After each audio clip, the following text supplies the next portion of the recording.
Before we begin, take a moment, hit that like button and subscribe if you are tired of mainstream culture rewarding chaos over clarity, outrage over reason, and spectacle over substance. Because what I'm about to say is uncomfortable. It's unsettling and it cuts straight through the polished narratives the media sells you every day. We are told every day that society is progressing, that we are becoming more tolerant, more inclusive, more enlightened. We are told that human rights are expanding, voices are being heard, and underrepresented groups finally have platforms. But when you look beneath the surface, not at the headlines, not at the viral clips, but at who actually gets amplified and rewarded, you start to see something disturbing. A feedback loop that elevates the extreme, monetizes the polarizing, and sidelines or punishes the voices that try to bring nuance, reasoned debate, or real connection to the conversation. Every platform, every news cycle, every trending topic is dominated by people who scream the loudest, not necessarily those who think the deepest, and the system doesn't just tolerate this, it incentivizes it.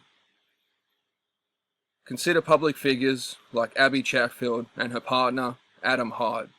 Here's a man whose music gets played on FM radio, something many artists work years, even decades for. That's a real platform, real reach, real cultural presence, and yet when he steps into political or cultural commentary, what comes out isn't thoughtful debate or reasoned critique, it's rhetoric.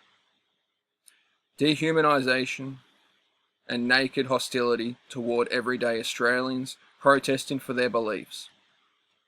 He dismisses them as morons, tells them to die, and tells them not to procreate.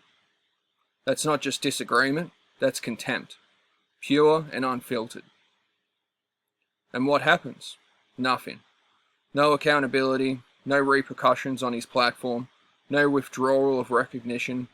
He continues to be celebrated by parts of the media and supported by fan bases who latch onto the rage. That alone tells you everything you need to know about cultural incentives. Outrage is rewarded, nuance is ignored, and humanity takes a back seat to the engagement metrics. And then there's Clementine Ford, a writer and a commentator whose media recognition isn't rooted in bridging divides or fostering understanding, but in relentless confrontational rhetoric. Her work gets published, promoted, and widely discussed. Not because it unites, but because it divides. Some people see her as a voice of empowerment. Others see her as a symbol of why thousands of men and women feel dismissed and treated as adversaries rather than fellow citizens. And yet, she's rewarded. Book deals, media coverage attention, while reasoned voices who advocate for dialogue are ignored or ridiculed. This isn't a matter of right versus left, it's about the mechanics of attention. The media ecosystem, social platforms, broadcast media, influencers, doesn't evaluate a voice, doesn't elevate voices because they are constructive or insightful. It elevates them because they provoke reaction. Drama gets clicks, anger gets engagement, outrage gets views, and views are the currency of influence. But the damage extends far beyond the attention economy. It shapes what people think is acceptable behaviour, what they believe is the fastest route to success, what they internalise as the right way to be heard. Young people watching this see that the ones with extreme attitudes, the ones who polarise, the ones who attack entire groups, rather than engage them, they are the ones with platforms, media coverage, and validation. And that teaches a generation that extremism is a legitimate path to influence, and that harms public discourse, trust, and cohesion at a societal level. And speaking of harm and double standards in expression, let's talk about Drew Pavlo, an activist whose recent experience highlights just how inconsistent our society's approach to free speech has become.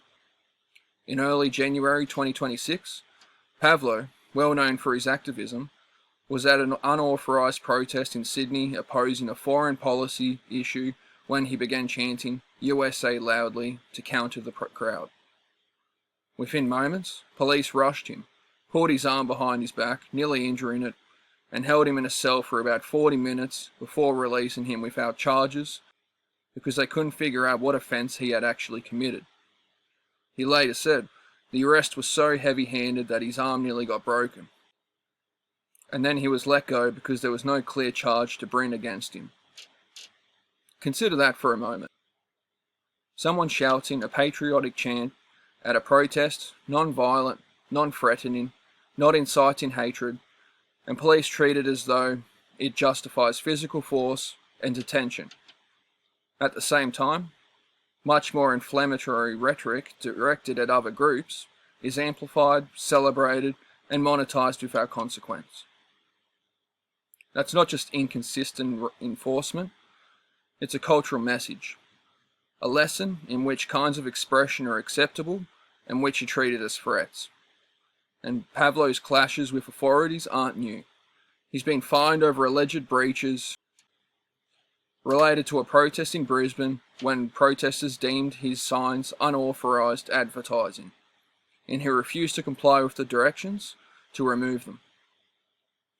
Despite his clear intent to make a political point, he fought those fines in court and lost, seeing them upheld and eventually accumulating thousands of dollars in costs, in what he described as an attempt to silence dissent.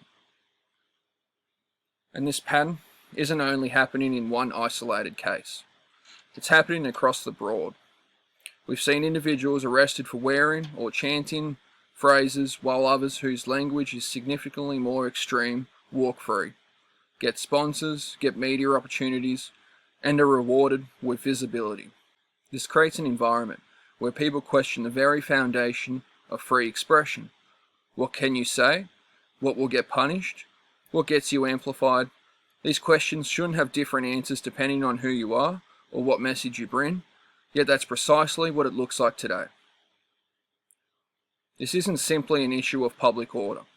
It's a demonstration of a society that selectively tolerates speech, honouring extreme rhetoric from certain groups, but criminalising or suppressing it when it comes from others.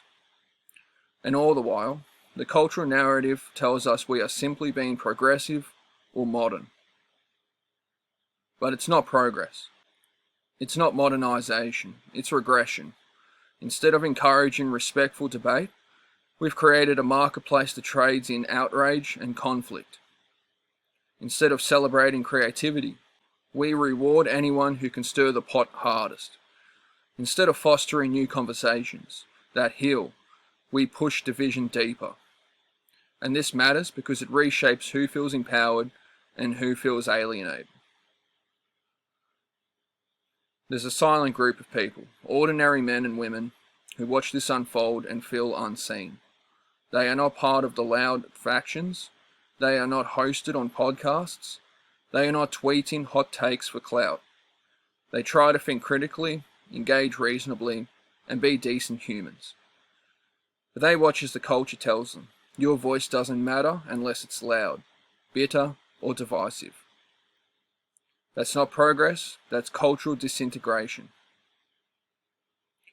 And the more society elevates people whose platforms are based on reactions, the more it creates a self-fulfilling prophecy.